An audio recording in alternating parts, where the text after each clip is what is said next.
Ramdam na rin ang epekto ng Bagyong Christine dito sa lalawigan ng Bulacan. Bagaman, wala pang pinsalang naiuulat ang lokal na otoridad, handa silang rumisponde sakaling lumala ang sitwasyon.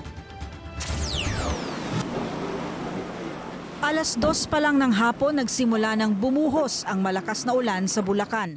Unang tansya ng Provincial Disaster Risk Reduction Office, alas 4 pa ito magsisimula at tatagal hanggang alas 7 ng gabi.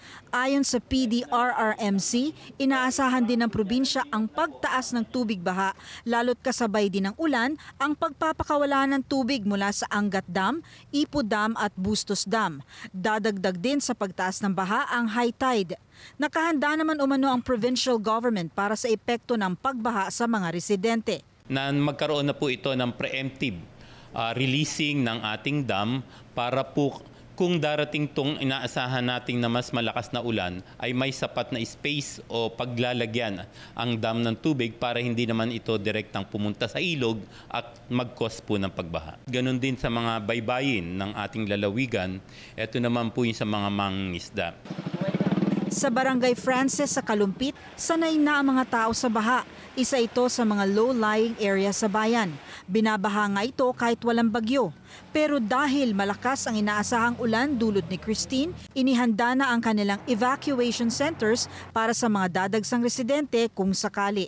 Pagka nagkuha na namin yung report ng DOST Pag-asa at especially yung dadaanan ng bagyo at yung mga ulan na dala nila, nagbi-meeting kaagad yung BDRRMO. Yung aming pong barangay, dahil lagi kami binabaha, nag-purchase na kami ng mga rescue equipments. Madalas kasi pagka sobra na yung taas ng tubig, yung kalsada namin hindi passable.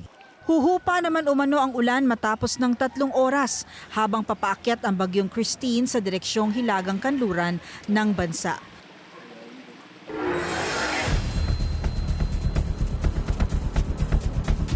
Kurina, may naabutan kaming 2 mangingisda na nagpapahinga dito sa PDRRMO. Mula sila sa Bataan, na-rescue sila malapit dito sa dagat ng Bulacan. At meron pang isang mangingisda na mula din sa Bulacan na hindi pa nahahanap hanggang ngayon matapos na siya ay pumalaot kahapon. Balik sa iyo, Corina. Maraming salamat sa ulat, Pierre Pastor, live mula sa Malolos, Bulacan.